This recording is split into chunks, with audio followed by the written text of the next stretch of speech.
Dans ce nouveau tutoriel de formation d'académie d'Aix-Marseille sur le logiciel Simscape, nous allons faire un premier modèle mécanique. On avait fait un premier modèle électrique, vous allez voir que ça va être très très ressemblant. Donc j'ai modélisé un système masse-ressort, un masse-amortisseur, en mettant les différents objets. Pour trouver ces différents objets, j'ai été dans la bibliothèque mécanique. Voilà, donc j'y vais, de Simscape, je vous la mets là pour que vous la voyez bien. Donc Mechanicals. Donc transitionnel, qu'est-ce qu'on trouve? On trouve la masse, voilà, masse que j'ai paramétrée avec 1 kg.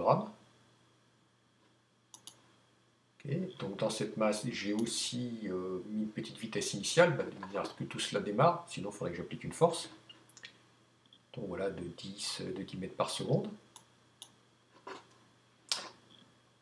Pour mon ressort, voilà, j'ai mis un translational spring, voilà, que j'ai mis à 1000 Nm.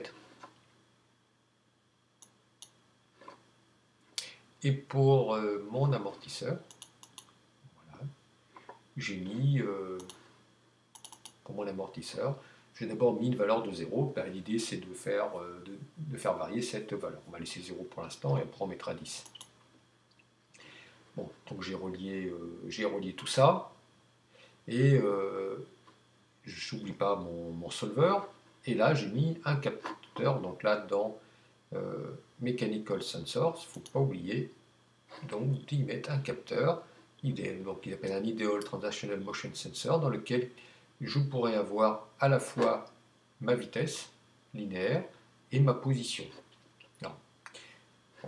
Donc ça je l'ai eu là. N'oubliez pas de mettre les convertisseurs que vous trouvez dans Utility là,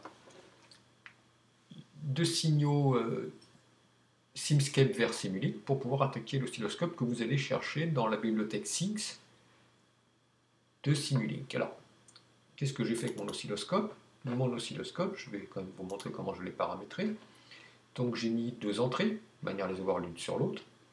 Dans Layout, je lui ai dit donc, que j'en voulais, rappelez-vous là, je veux 2, je vous change pour que vous compreniez. Voilà, là je les ai de côté.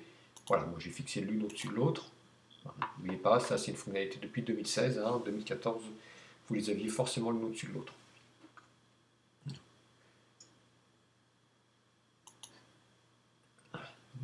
Voilà, je les ai mis toutes les deux. J'ai mis une seconde pour temps de simulation, et puis voilà, je vais lancer ma simulation. Et j'obtiens les signaux que j'ai à droite avec ma vitesse et ma position.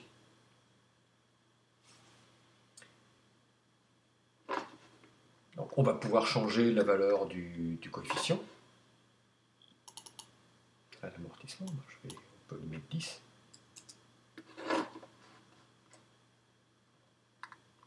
Voilà, 10 Nm par seconde. Donc de manière à voir si effectivement on a quelque chose qui s'amortit. Oui, voilà, on obtient bien l'effet d'un amortissement. Bon voilà, c'est un schéma très simple, mais l'idée de vous compreniez que ça fonctionne de la même manière que pour un schéma électrique. Voilà, merci de votre attention.